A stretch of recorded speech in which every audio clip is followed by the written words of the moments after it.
With the Flint Creek Titans knocking on the door of a state championship Saturday in their game against Forsyth, we thought it might be interesting to find out what being there is actually like. So we asked 3 people who know a thing or two about playing for a state title. So what were those, when you're getting ready to play a championship game, what goes through your mind as a high school athlete? What does all that feel like? Well, I mean, for us, it was, we approached the game, every game like it was our championship game. And that's really, as a team, that's how we focused on maybe being so dominant. Is we never went into a game thinking, hey, these guys haven't won. We're just going to run all over them. I mean, we literally would sit there and say, hey, listen, we've got targets on our backs. I know these guys are going to give us everything they've got. And we need to, approach it like they are the best team that we're about to face.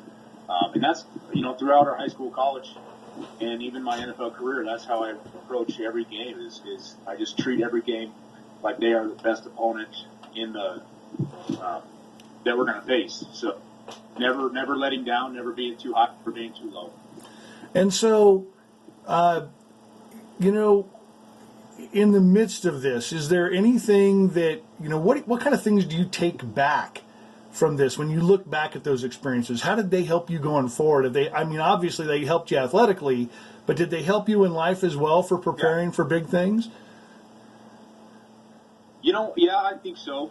I think there's a lot of examples if I sit there and think about them. But, football itself is such a great life builder. I mean, there's so many lessons that you learn in football as you know. I mean, that's just the cliche of what everybody says, but really just the team environment, the coaching environment, the working together environment. I mean, that basically all of that correlates to what real life is. And, at a young age to be held so accountable for your teammates is huge in the life lesson. I mean, I knew, being the athlete that I was in Drummond, I knew it wasn't all up to me though. I knew that I played a part. I was 1/8 of what needed to go on, and the accountability for the rest of my team was on my shoulders, and as was there for their accountability for me. So, that's the lessons I think I learned in football were huge in just everyday life. Any words for these guys as they as you're not necessarily just your alma mater, because now we're a co-op, but any words for these guys as they kind of head into the ball game on Saturday? I mean, this is the big one for them.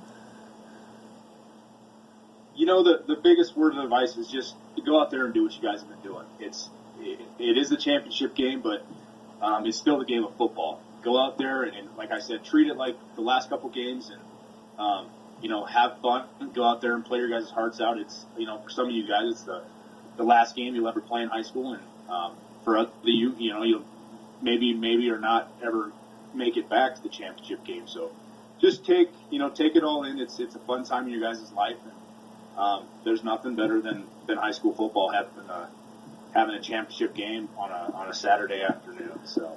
All right. Any chance? I know you're busy with a lot of other stuff lately, but any chance we'll see you out here on Saturday?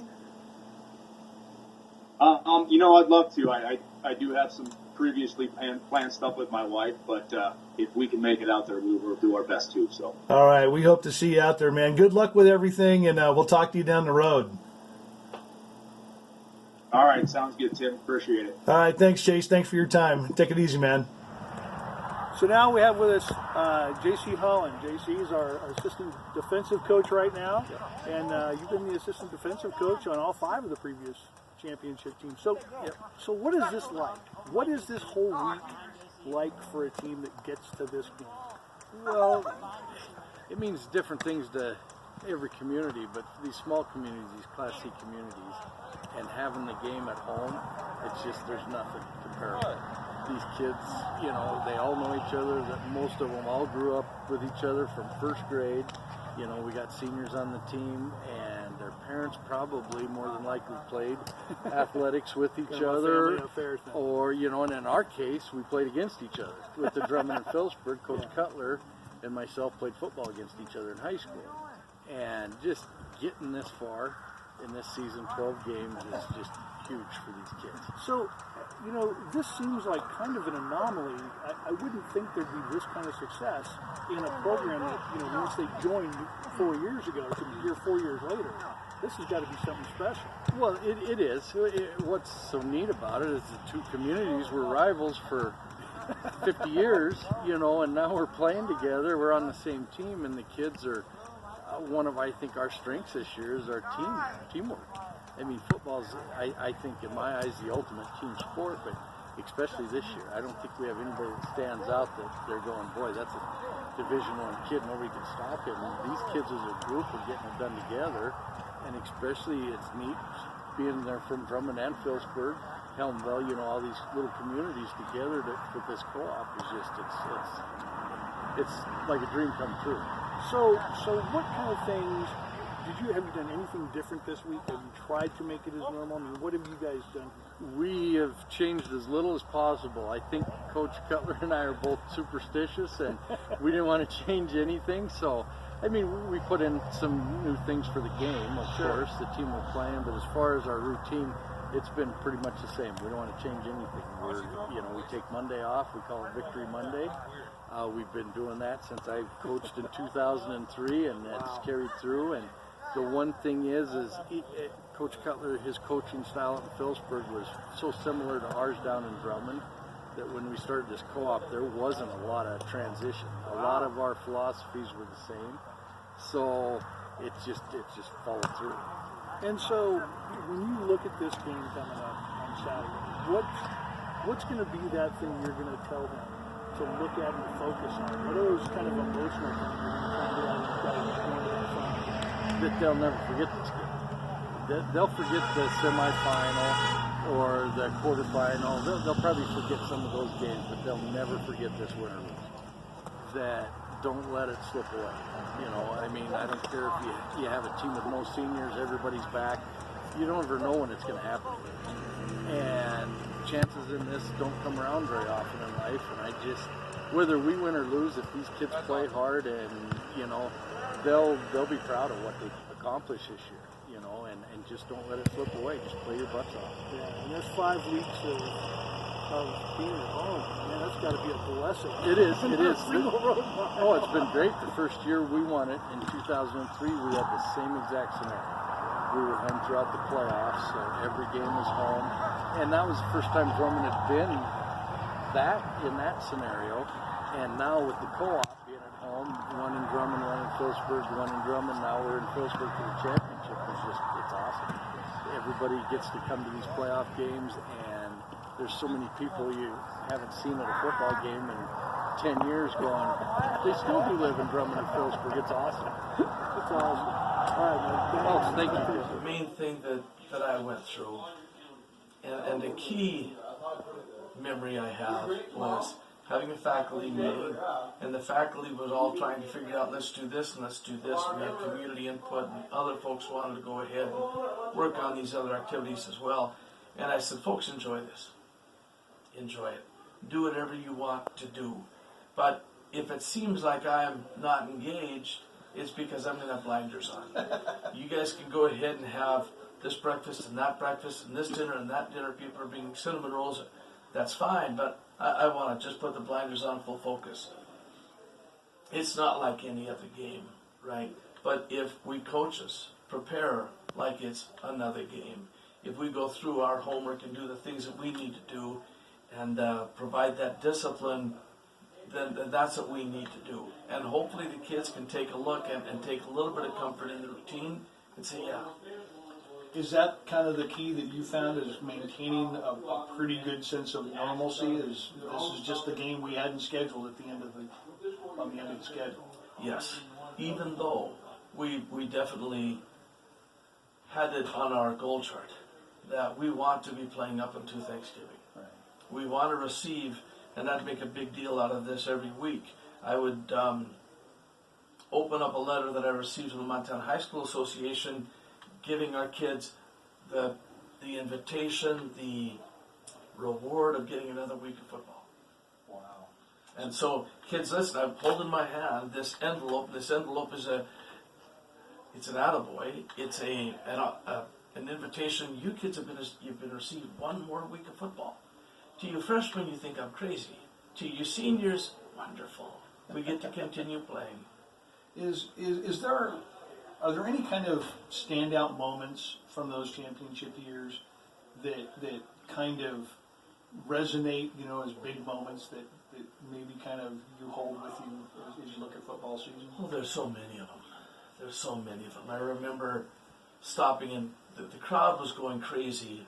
It might have been after the Big Sandy game, and everything was in the front. I'd gone over and shook hands with the coach from Big Sandy, and then I came back and things were going insane over here on my left, and I just stopped and purposely didn't join the crowd. I wanted to just take a deep breath and just soak it in and realize let's understand what this moment is. But there were so many other moments. I remember, I preach, and I'm probably preaching somebody else's gospel, but I preach that there's 7 plays floating on a football game. And even though those kids seemed dominant, there was one play in which we were playing, it'll come to me in just a minute, but we're playing against this team, and they've got an outstanding running back, and he's in the open field. And if he can run this kickoff back to begin the second half, it's game on. We do have a lead. Things are going well for us at this point in time, but if they can run this back, we're in deep trouble. And Chase, get a chance to talk to Chase, he'll probably tell you exactly. But Chase broke down in the open field, and it was perfect tackling technique. He knew where his help was, tackled the kid, and that was it. And that killed that play. And that was a play in that game that completely took control of momentum and kept momentum on our side.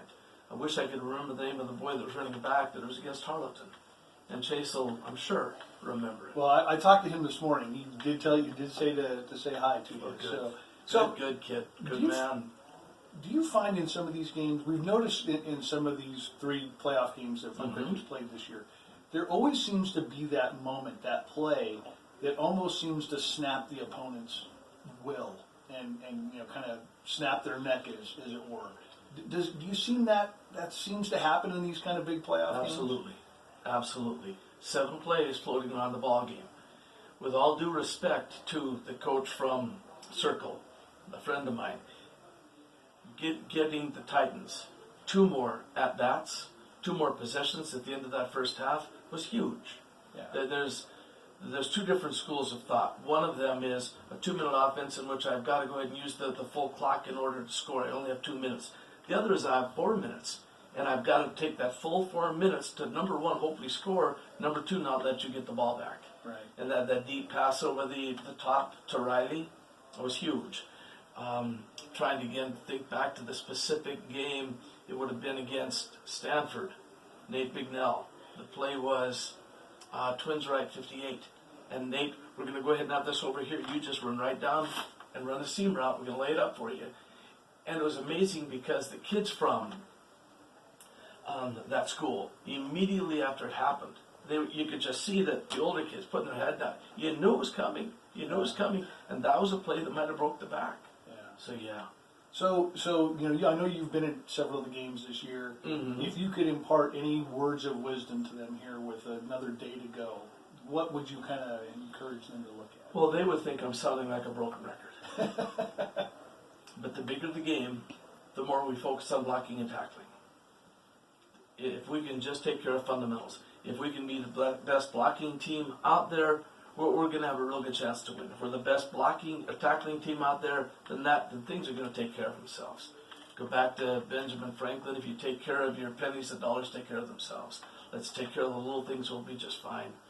And then there's another philosophy that I used to use heavily, especially at awards nights.